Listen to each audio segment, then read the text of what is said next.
Hello guys, नमस्कार. स्वागत आहे तुमचं आमच्या नवीन व्हिडिओमध्ये. आणि मला एवढी घाई झाली आज. काय झालं सांगते. सगळे तयार होऊन गेलेत. आमचं दैवत आहे जवळच. हे बघा, लगेच चालू माझ्याकडं. माझ्यामुळे उशीर झालाय ना सगळ्यांना म्हणून.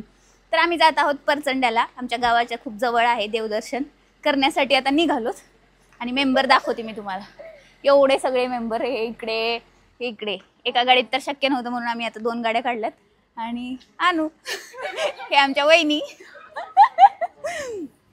निघतो आता. चला, एक गाडी गेली आमची पुढे आणि आता थांबलोय. तू एवढ्या जोरात का बोलतेस? माईक कुठे तुझा? अरे हर्षला त्याला रडवायला. गाडीमध्ये हर्षला जागा नाही म्हणून हर्षू थोडासा इमोशनल झालाय आमचा. तर एका गाडीमध्ये बघा आता दीदी भैया गाडी चालवतोय. इकडे सृष्टी, आर्या, सई मांडीवर बसली आहे काकीच्या, कारण की जागाच नव्हती म्हणून. आणि एक गाडी पण अशीच भरून गेली आमची पुढे. इकडे ये म्हणते ती. पण अशीच मज्जा येते सगळ्यांसोबत जायला, आहे ना. किती पण अडचणीत गर्दीत. हिचं हे कसं आहे ती व्हिडिओ मध्ये तिला आर्याला म्हणलं, अरे बोल काय. Guys do subscribe, like and share. ती एवढंच बोलायली, काहीच बोलत नाही दुसरं. तर आता आमचं परचंड्याचं खूप फेमस आहे. काय परचंडा मारुती. परचंड्याचा मारुती जो आहे ना, तो देव तिथला खूप छत नाही आहे. ते स्टोरी मी तुम्हाला आता गेल्यानंतर सांगते. छत नाही वगैरे वगैरे. काय स्टोरी आहे ते. चला भेटूया थोड्या वेळानंतर. सिया. झेंजीचे शब्द शिकावे लागतील आता मला थोडेफार. हे आहे परचंड्याचं मेन द्वार आणि हनुमानजीची मूर्ती पण आहे इकडून. काय माहिती, ह्या मेन दारातून आल्यानंतर ना हे इकडे असं आय लव्ह परचंडा लिहिलेलं आहे. आणि लांबपर्यंत आपल्याला चालत जायचंय. एवढी गर्दी असते आज शनिवार असल्यावर तर. आणि चलो, प्रचंड गर्दी आहे. आम्हाला तर आधी गाडी लावायला जागा मिळाली नाही आणि आता कशी बशी भेटली आहे. तर चला, एक गाडी तर आधीच गेली, लाईनला लागलेत म्हणे. ते किती वेळ लागेल दर्शनाला ते नाही माहिती. अगं मी झाडून काढल्यासारखं का करताय. मी सेलिब्रिटी आहे असं करा थोडं. या बघा, मला असं मजाक उडवत आहेत माझा. आणि इथं ना असं थोडे छोटे स्टॉल्स लागलेले असतात विक्रीसाठी.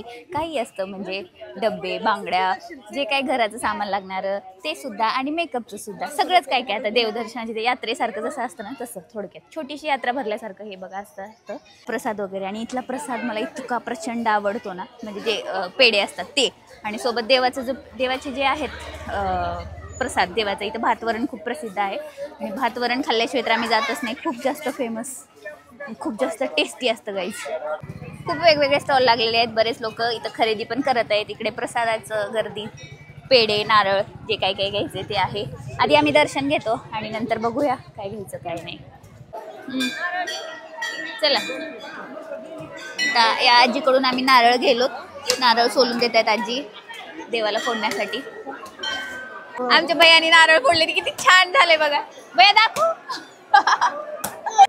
बापरे, बरीच लाईन दिसतीये. त्या लोकांचं दर्शन झालं, ते बाहेर आले आता.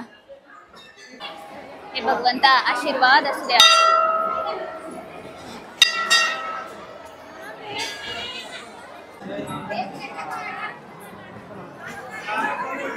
हे बघा गाईज, प्रचंड गर्दी आहे. आणि हे तर फक्त देवाच्या गाभाऱ्यातलं आहे.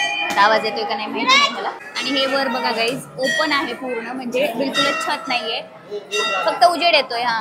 दिसत नाहीये काच हे झाल्यामुळे रे. आणि माहिती का, ह्या देवाचं असं आहे की छत जेव्हा बांधला गेला तेव्हा तो पडलाय किंवा काही झाले, पूर्ण काम कधीच होऊ शकलं नाहीये. म्हणजे थोडक्यात असं की मंदिरावरती जे आहे ना छत नाही आहे आणि त्यामुळं नेहमी ओपन असतं. पाऊस असो, वारा असो, काहीही असो, देवावरती छत अजिबात नसतो मध्ये. आणि गर्दी बघताय तुम्ही आता. ही जी आहे ना प्रसादासाठीची गर्दी आहे. दर्शन वगैरे झालंय आमचं. आता छान प्रसाद आम्ही खाणार आहेत गाईज. एवढ्या गर्दीमध्ये तर मी काही शूट घेऊ शकले नाही. आणि आता नारळ खाते मी. इथून पुढचं दाखवते आता मी तुम्हाला. आधीचं काही दाखवू शकले नाही, म्हणजे प्रसादाचं वगैरे वगैरे. छानपैकी दर्शन झालं. आता निघालोय आम्ही. आणि आत्ता मला आता दुसऱ्या गाडीत पाठवले, कारण की त्या गाडीत खूप गर्दी होत होती. काय झालं? आलं आत्ता घरी. आमच्या गावापासून फक्त 5 किलोमीटरच्याच अंतरावरती आहे. त्यामुळे पटकन आलो. 1-10 मिनिटामध्ये तर आलो पण आम्ही घरी. आता दिवसभर बघूया काय काय प्लॅन होतात, दिवस कसा जातो ते.